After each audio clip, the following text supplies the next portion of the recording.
Jadi yang akan dinilai itu berdasarkan landasannya ada atribut atau variabel. Jadi ini mirip ya dengan kualitas menghitung produk cetak dari atribut. Kemudian berdasarkan rangkaian ada sampling yang sifatnya tunggal atau cuma satu gitu ya, kemudian berganda, majemuk, dan sekuensial. Jadi digunakan untuk mengambil beberapa sampel untuk menentukan kualitas suatu lot itu apakah bisa kita terima atau kita tolak. Kemudian berkaitan dengan risiko yang dihadapi, artinya di sini risiko itu apakah diperoleh produk cacat yang teriris atau terkeluar dari perusahaan. Kalau 100% inspeksi seperti ini, maka dipastikan risikonya nol ya, karena tidak akan ada yang cacat. Tapi kalau kita tidak melakukan inspeksi sama sekali, maka diperoleh risiko yang tinggi, karena bisa saja yang cacat itu tidak kita kontrol ya. Sedangkan kalau sampling itu berada di tengah-tengahnya. Jadi dia itu berada di antara inspeksi dan 100% inspeksi.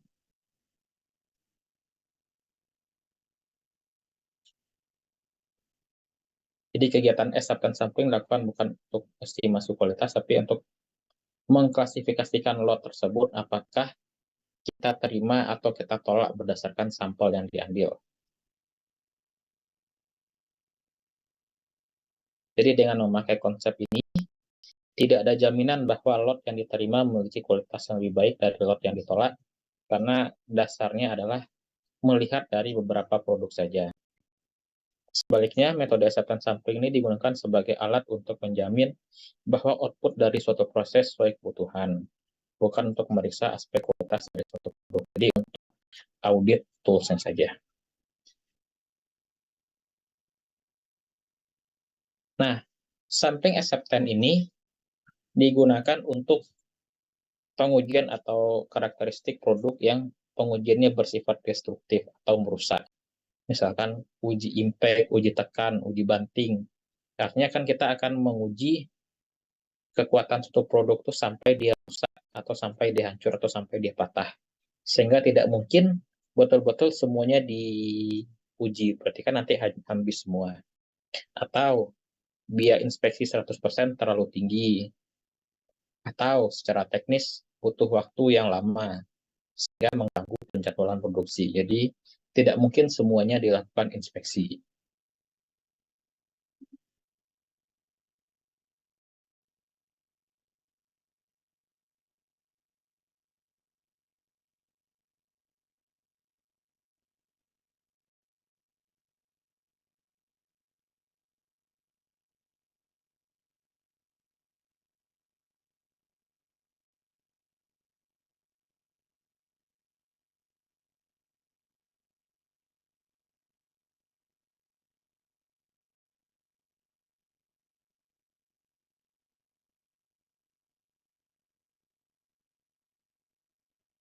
Atau tingkat kesulitan inspeksi cukup tinggi sehingga dapat menyebabkan banyak produk cacat.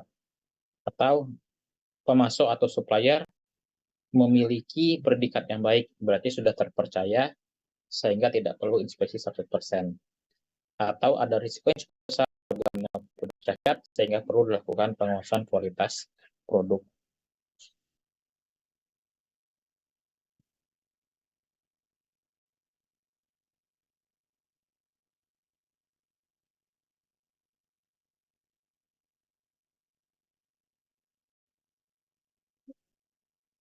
Nah, berikut kelebihan dan kekurangan dari sampling penerimaan ini.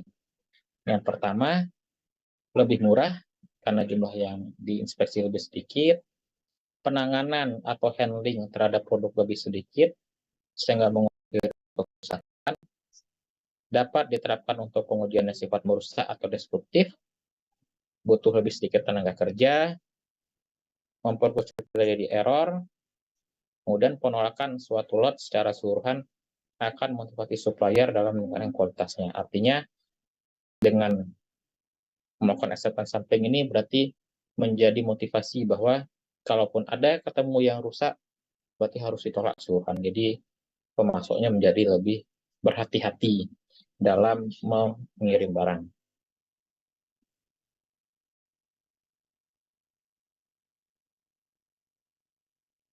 Kekurangannya, adanya risiko untuk menerima lot yang buruk atau menolak lot yang baik, karena kita berdasarkan probabilitas ya, jadi ada kemungkinan yang tersampel itu justru yang buruk, semuanya baik, mayoritas atau sebaliknya. Kemudian, informasi produk dan proses manufaktur sangat sedikit yang diketahui. Dan yang ketiga, second sampling butuh perencanaan dan dokumentasi prosedur yang cukup rumit.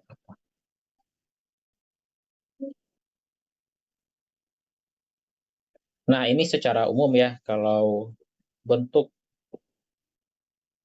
penerimaan atau probability acceptance PA yang ideal ya. Artinya di sini kalau kita katakanlah punya persentase lot fraction defect itu sebesar P, misal besarnya 0,01 atau 1% itu jumlahnya cacat.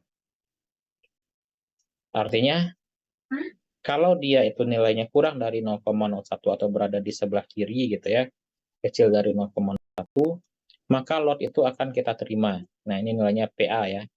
PA ini adalah probability of acceptance atau peluang penerimaan dari suatu lot tersebut. Kalau nilainya 1, berarti kan nilainya diterima ya. Artinya ini kita terima. Kalau di sebelah kanan besar dari 0,01, itu bernilai 0 ya. Artinya di sini kita tolak gitu. Nah, jadi kurang lebih kalau idealnya seperti ini ya. Kalau kurang dari nilai P ini kita terima, artinya bernilai 1 PA-nya. Kalau besar dari 0,1 sebelah kanan, PA-nya bernilai 0. Artinya kita tolak.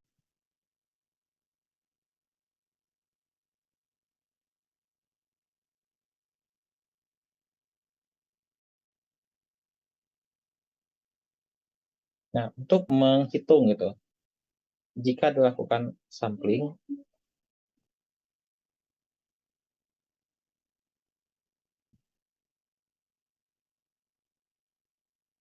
maka peluang ditemukan defect itu akan berkaitan dengan distribusi binom ya. Artinya akan ada dua kemungkinan ya. Suatu produk yang diinspeksi itu cacat atau defect, atau tidak cacat ya, atau no defect. Di mana kita bisa menggunakan pendekatan distribusi binomial untuk menghitung peluangnya itu sebagai FD atau fungsi terdapat cacatnya, berarti dari N sampel, berarti itu adalah kombinasi ini ya, kombinasi ND, berarti ini N faktorial dibagi D faktorial dikali N dikali peluang cacatnya, misalnya itu P, berarti sebanyak cacat D, berarti P pangkat D, probability defect ya,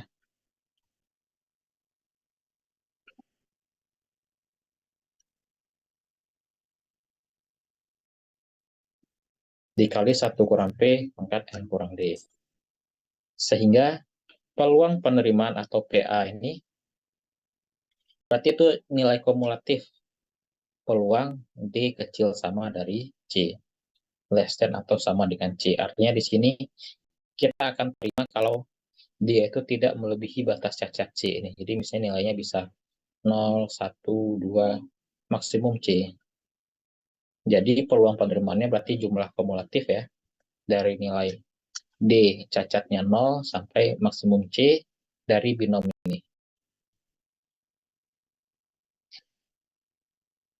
Contoh, misalnya diketahui dalam satu lot proporsi cacatnya P-nya 0,01, R-nya 89, C-nya 2. Maka peluang penerimaan dari lot tersebut adalah kalau cacatnya itu kecil sama 2. Artinya kecil sama 2, bisa cacatnya 0, bisa 1, 2. Yang penting maksimum 2, tidak boleh melebihi 2.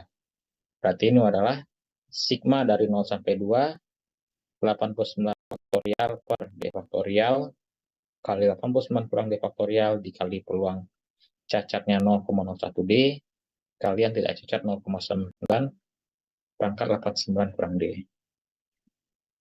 Sehingga ini nilainya, ini untuk nilai D-nya 0, ya, binom 0, ini binom 1, cacat 1, yang ini binomial cacat 2. Nanti dihitung, diperoleh peluangnya 0,9397. Jadi ini dasarnya binomial ya.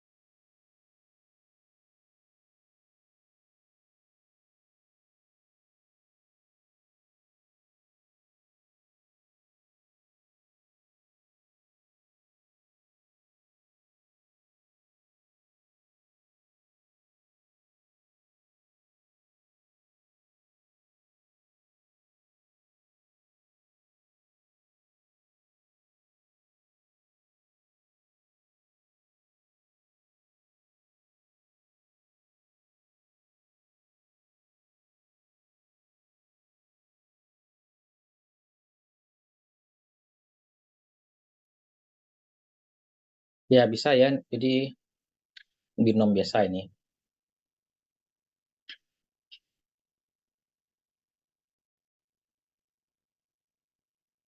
Jadi seperti ini contoh bentuk grafisnya dari peluang penerimaan ya.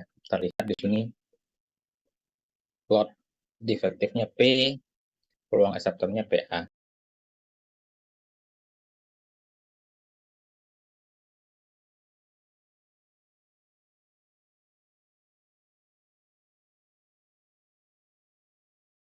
Jadi ini berbanding terbalik ya kalau kita lihat, kalau fraction defect P-nya itu makin naik ya, artinya kan sebenarnya ini berkaitan bahwa cacatnya makin banyak gitu ya.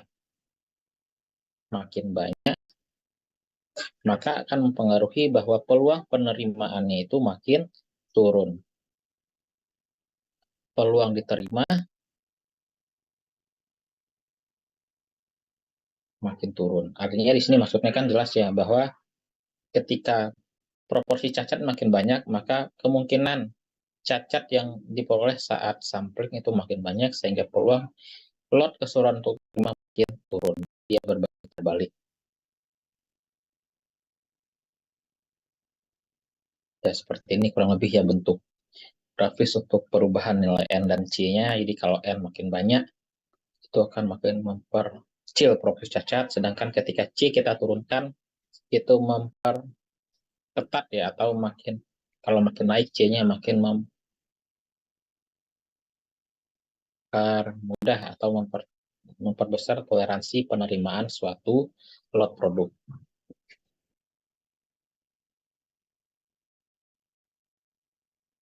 Nah, pendekatannya ini kita bisa lihat ada beberapa ya. Ochekhov tipe A, ini untuk sampel yang diambil dari lot yang terisolasi dengan ukuran terbatas, ukuran sampel N-nya kecil, sehingga perubahan setelah pengambilan terus sama. Basisnya itu distribusi geometrik, hipergeometrik. Di ilustrasinya seperti ini, jadi kalau kita punya lot yang besar, dengan jumlah lotnya itu sebesar N besar, di mana jumlah cacatnya itu sebesar D. Kemudian dilakukan sampling. Sampel, ukuran sampelnya itu N kecil. Maka kriteria penerimaan sampel itu kita tetapkan sebesar C. Artinya, batas paling banyak cacat yang boleh itu sejumlah C. Jadi kalau kita item cacatnya kecil sama dari C, tidak melebihi C, maka lot itu kita terima. Kalau lebih banyak atau besar dari C, maka lot itu kita tolak. Di mana perhitungan PX-nya itu adalah kalau distribusi per geometrik, berarti ini kan peluang yang cacat ini ya, berarti kombinasi DX, kemudian yang tidak cacat ini, berarti sebanyak N besar dikurang D, diambil sampelnya N kecil dikurang X. Tidak cacat, dibagi dengan semesta pengambilannya, semesta samplingnya, yaitu kombinasi N besar N kecil.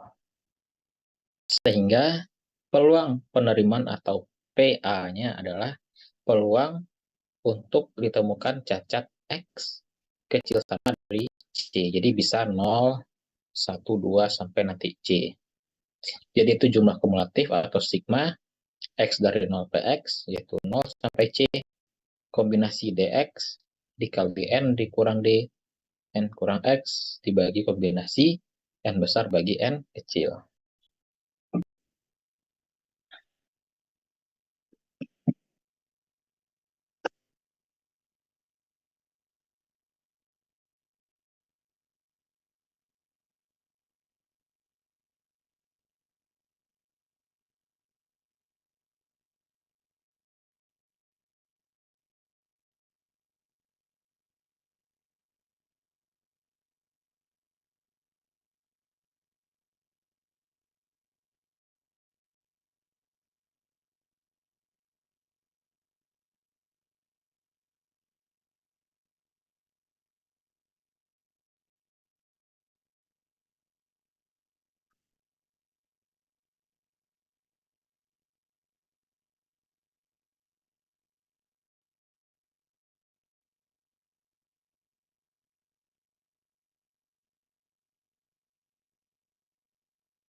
Kemudian untuk yang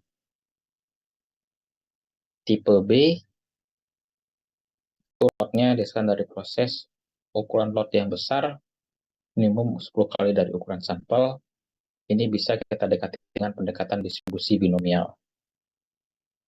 Sehingga peluangnya itu adalah PX kombinasi NX dikali P pangkat X dikali 1 kurang P pangkat N kurang X.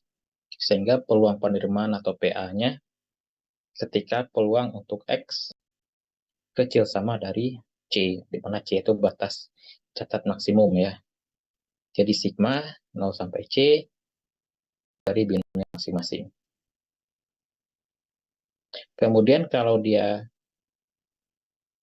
diaproksimasi atau dilakukan pendekatan dengan distribusi Poisson, kita bisa menghitung distribusi Poisson itu adalah Px lambda pangkat X dikali E pangkat lambda per X faktorial, itu sama dengan kita ganti lambdanya itu dari N dikali P ya, ini kan sama-sama nih rata-ratanya. Sehingga peluang penerimaan PA-nya, peluang X kecil sama C, yaitu sigma 0 sampai C dari PX itu lambda pangkat X dikali E pangkat lambda dibagi X faktorial.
Jadi seperti ini contoh bentuk grafiknya.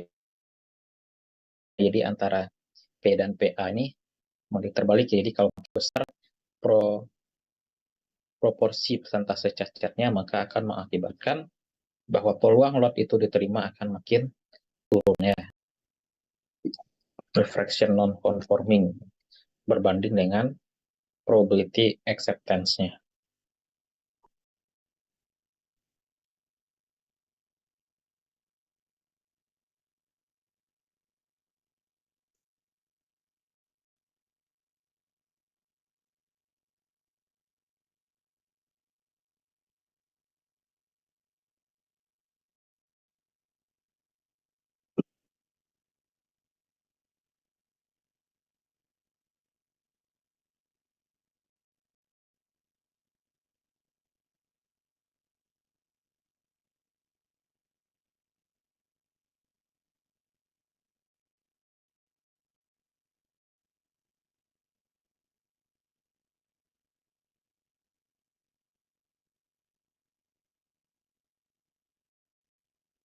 Nah, kemudian ini grafik yang menyatakan kemungkinan terjadinya risiko. Jadi ada risiko alfa, ada risiko produsen ketika suatu produk yang baik itu ditolak. Kemudian beta yang di bawah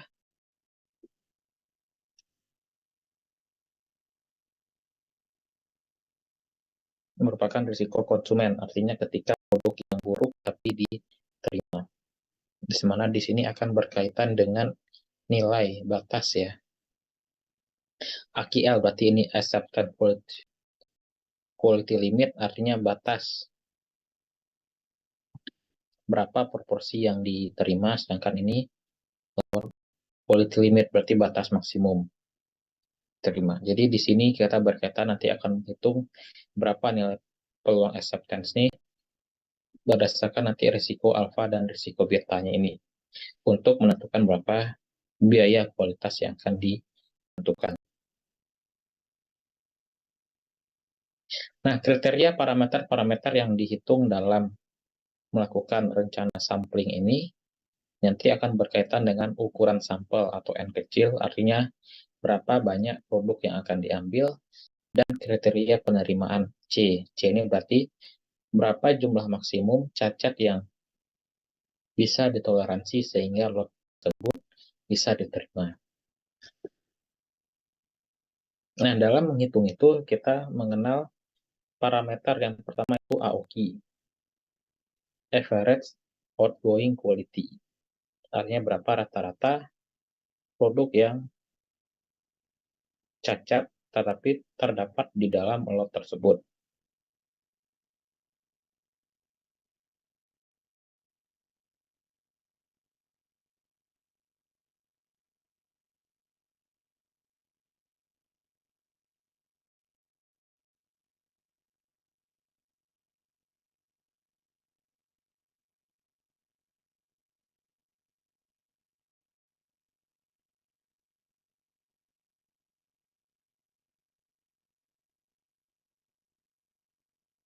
Jadi kalau kita melakukan inspeksi, ada kemungkinan lot tersebut ditolak atau diterima. Kalau ditolak bisa jadi inspeksi 100%. Kemudian kalau kita terima, kita bisa menambahkan gitu ya. Kalau ada yang cacat ditemukan dalam sampling tersebut, kita ganti item cacat dengan item yang baik. Kemungkinan jumlah tergantung item cacat sehingga dirumuskan sebagai PA, peluang penerimaan, dikali P, proporsi, dikali jumlah yang tidak diinspeksi berarti sebanyak N besar dikurang N kecil. Sehingga AOQ-nya, proporsi rata-rata item cacat yang tergantung dalam lot yang diterima berarti dirumuskan sebagai AOQ itu adalah PA, peluang acceptance, dikali P, dikali N besar kurang N kecil, dibagi N besarnya. Nilai AOQ.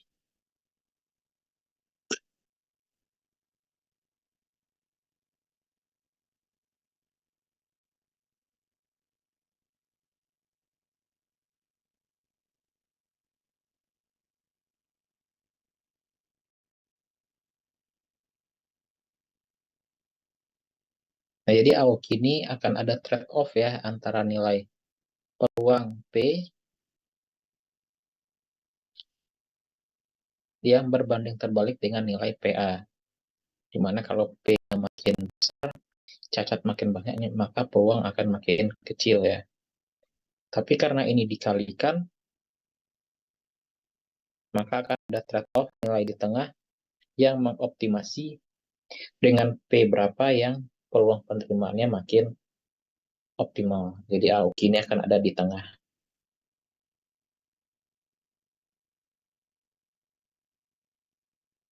Nah, kemudian yang kedua itu nilai ATI, Average Total Inspection. Artinya ini berkaitan dengan berata-rata berapa jumlah yang harus kita inspeksi dalam suatu perencanaan sampling.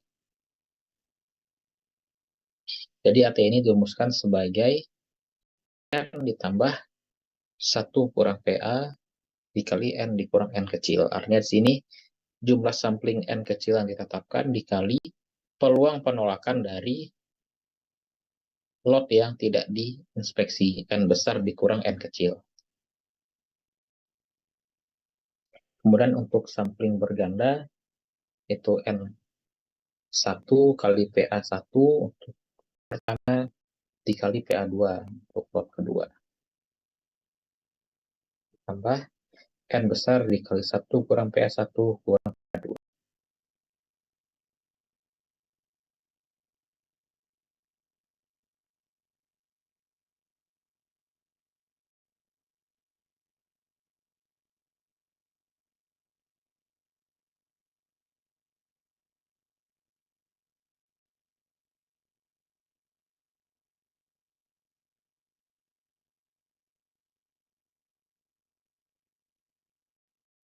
Dalam melaksanakan sampling tunggal ini, kita melakukannya dengan cara melihat gitu ya, berdasarkan risiko produsen maupun risiko konsumen. Caranya, kalau risiko produsen kita akan berkaitan dengan nilai alfa, risiko menolak lot yang baik, dan nilai AQL yaitu acceptance quality level. Kemudian, buat beberapa alternatif sampling, berapa nilai C, batas cacat, dan jumlah sampel N kecilnya, tentukan peluang penerimaan PA, dan evaluasi rencana dengan melihat total biaya kualitas seperti biaya inspeksi dari ATI dan biaya garansi dari atau jaminan dari AOKI. Artinya berapa biaya kalau biaya penanganan produk yang cacat gitu. Nah, dalam menentukan ini kita menggunakan tabel groups, di mana tabel groups ini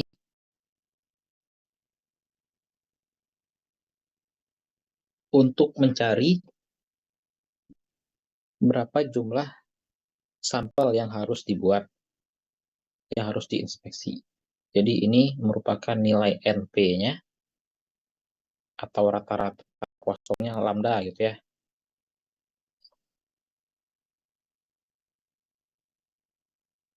Ini berdasarkan risiko produsen karena di sini ada nilai alfa. Ini berdasarkan risiko konsumen karena ini ada nilai betanya gitu ya. Konsumen.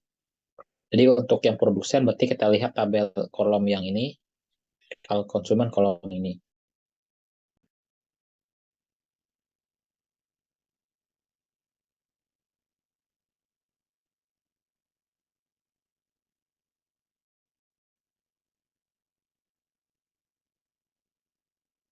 Nah, bentuknya seperti ini ya. Jadi rencana sampling tunggal ini akan berkaitan dengan beberapa kombinasi nilai. Jadi misalnya ada nilai C1, N-nya 24, C2, N-nya 92, dan seterusnya. Jadi nanti bagaimana cara mencari N itu kita akan menggunakan tabel groups ini. Contoh seperti ini.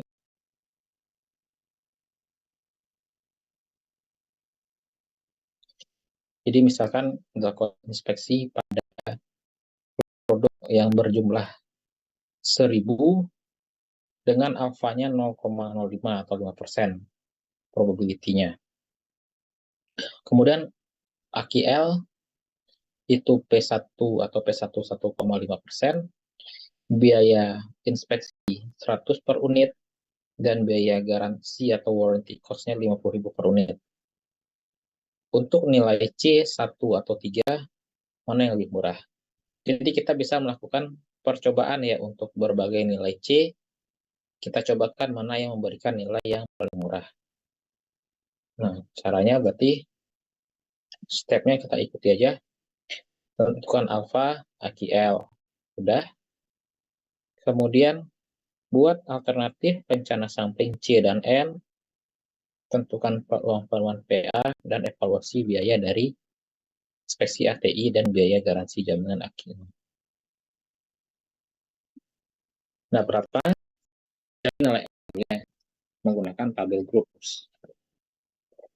Jadi misal untuk C-nya 1,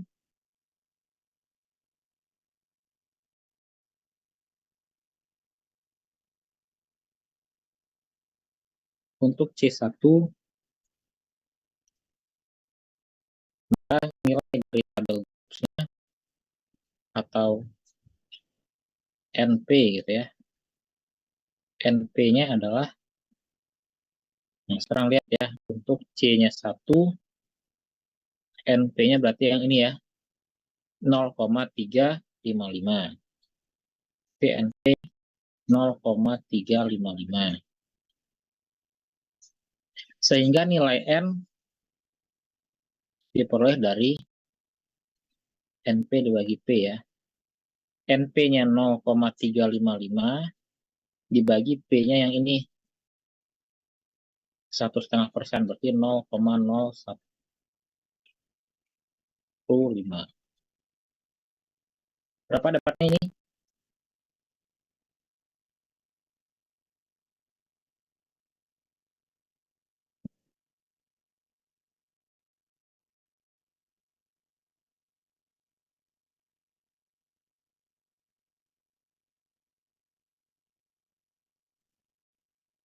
23,6 Pak.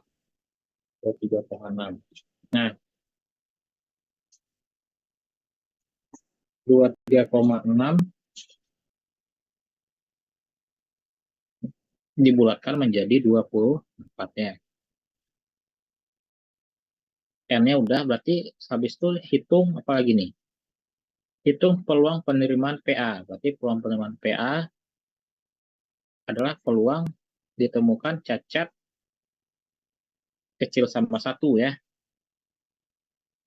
Berarti kan bisa dari peluang 0 ditambah peluang 1. Untuk 0 berarti pakai pendekatan kosong, berarti kan E pangkat min lambda.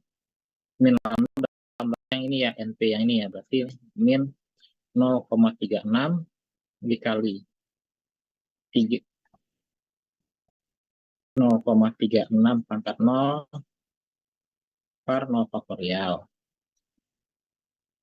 Tambah pangkat 36 dikali 0,36 pangkat 1 per 1 faktorial.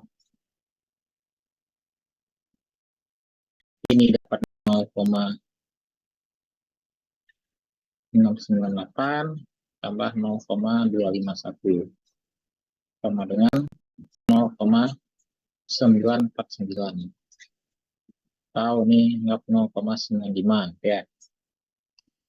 Sudah dapat nilai PA. Kemudian apalagi tekanan sampingnya, evaluasi dengan melihat total biaya kualitas dari biaya inspeksi ATI dan biaya garansi dari AOKI. Artinya kita menghitung ATI dan AOKI-nya. Ini AOKI, PA dikali P dikali N besar kurang N per N, ATI, N ditambah P, A dikali N dikurang N. Ya, nilainya ATI-nya yaitu R-nya berarti ini N kecilnya 24 ditambah